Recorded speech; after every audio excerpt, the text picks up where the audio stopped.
Croatia के हवा वाले मैदानों में एक फिरआवना राज हजारों सालों से छिपा हुआ था। 2007 में कंस्ट्रक्शन वर्कर्स को पोटोचानी के पास एक बड़ा कब्रिस्तान मिला। दर्जनों कंकाल, आदमी, औरतें और बच्चे सब एक साथ। आर्कियोलॉजिस्ट्स ने 41 लोगों के कंकाल निकाले। उनकी हड्डियों पर चोट के निशान थे। कोई हथियार नहीं, कोई पर्सनल सामान नहीं, बस डिस्ट्रॉयडी का एक गड्ढा। वो कौन थे? उन्हें क्यों मारा गया? इन सवालों ने रिसर्च करने वालों को परेशान कर दिया। कॉपर एज के माने जाने वाले इस नरसंहार मैसेकर में बहुत ब्रूटैलिटी थी। विक्टिम्स सब उम्र के थे, जिससे लगता था कि पूरे समुदाय को खत्म कर दिया गया था। थ्योरीज ट्राइबल वॉरफेयर से लेकर अंदरूनी झगड़े तक थीं, पर कुछ भी ठीक से फिट नहीं हुआ। नरसंहार एक ऐसा रहस्य था जो हड्डियों में बंद था, जिसका कोई साफ जवाब नहीं था। सालों तक पोटोचानी के खामोश कंकाल हिंसा में खोए हुए इतिहास के सिंबल बने रहे।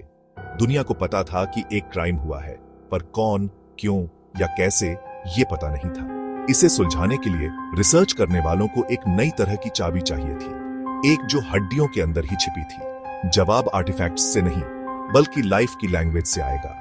कहानी साइंस से खुलने का इंतजार कर रही थी। ब्रेक थ्रू लैब में हुआ, फील्ड में नहीं। साइंटिस्ट्स ने पोटोचानी के विक्टिम्स की घनी हड्डियों से पुराना डीएनए निकाला। डीएनए, जो लाइफ का ब्लूप्रिंट है, समय के साथ खोए हुए रिश्तों को बता सकता था। लक्ष्य यह देखना कि क्या विक्टिम्स रिलेटेड थे, एक परिवार, एक क्लैन या अजनबी। हर सफल डीएनए सीक्वेंस सच्चाई के एक कदम और करीब था। डेटा ने कनेक्शन दिखाए, माता पिता, बच्चे, भाई बहन, कजिन्स। यह कोई रैंडम ग्रुप नहीं था, यह एक बहुत जुड़ा हुआ समुदाय था। लैब एक टाइम मशीन बन गई, जो कब्र से एक फैमिली ट्री बना रही थी। सबूत साफ था, नरसंहार एक वंश को टारगेटेड डिस्ट्रक्शन था। डीएनए ने एक कहानी बताई जो हड्डियां अकेले नहीं बता सकती थीं। पोटोचानी का रहस्य सुलझ रहा था और सच्चाई बहुत पर्सनल थी। साइंस ने बेनाम विक्टिम्स को उनकी पहचान वापस दे दी थी। अतीत उनके जीन्स से बोल रहा था। डीएनए के नतीजों ने साइंटिफिक कम्युनिटी को हैरान कर दिया। 70% विक्टिम्स करीबी रिश्तेदार थे, एक बड़ा फैमिली ट्री जो एक ही घटना में खत्म हो गया।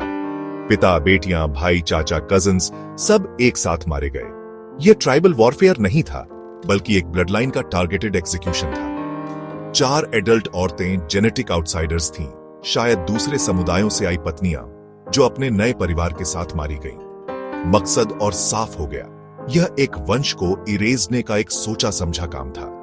पुरुषों, महिलाओं और बच्चों को मारकर हमलावरों ने परिवार का पूरा विनाश पक्का कर दिया। यह नरसंहार छोटे पैमाने पर प्रीहिस्टोरिक जीनोसाइड था। विक्टिम्स अब बेनाम नहीं थे, वे एक परिवार थे। उनके रिश्ते साइंस से फिर से जिंदा हो गए थे। पोटोचानी की कब्र एक फैमिली टूम बन गई, नुकसान का एक मॉन्यूमेंट। तथ्य साफ थे, लेकिन डर अब बहुत गहरा और मानवीय था। कहानी अब सिर्फ हड्डियों के बारे में नहीं थी, बल्कि उन जिंदगियों के बारे में थी जो छोटी हो गई। सच्चाई किसी के भी सोचने से ज्रिमिंडरा दुखद थी। जेनेटिक मैप के साथ रिसर्च करने वालों ने इस दुखद घटना को फिर से बनाया। पोटोचानी समुदाय एक क्लोज निट क्लैन था, जो एक छोटे से सेटलमेंट में रहता था। ज्रिमाइंडरातर लोग रिलेटेड थे, सिवाय कुछ औरतों के जिन्होंने शादी करके प्रवेश किया था। हमला अचानक और बेरहम था। ज्रिमाइंडरातर विक्टिम्स को सिर के पीछे वार करके मारा गया था। यह लड़ाई नहीं थी, बल्कि सिस्टमैटिक एग्जीक्यूशन था।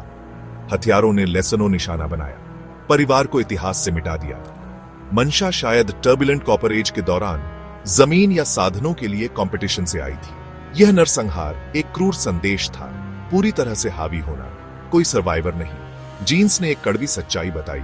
ऑर्गेनाइज्ड वायलेंस और जीनोसाइड बहुत पुराने ह्यूमन बिहेवियर्स हैं। पोटोचानी नरसंहार कॉन्फ्लिक्ट की भयानक कीमत का एक प्रीहिस्टोरिक केस स्टडी है।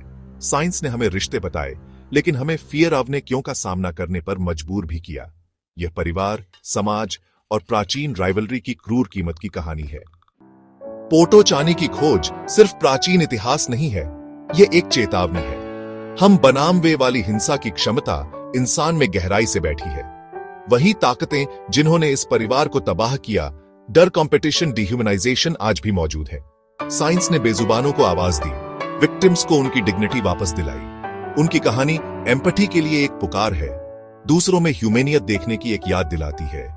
जब हम भूल जाते हैं तो हम पोटोचानी जैसी दुखद घटनाओं को दोहराने का रिस्क लेते हैं। दुनिया ने तब से बहुत सारे मैस ग्रेव्स देखे हैं।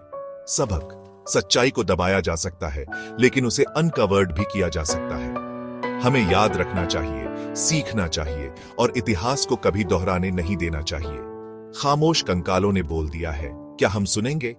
यह हमारी ड्यूटी है कि ऐसी ब्रूटैलिटी फिर कभी ना हो।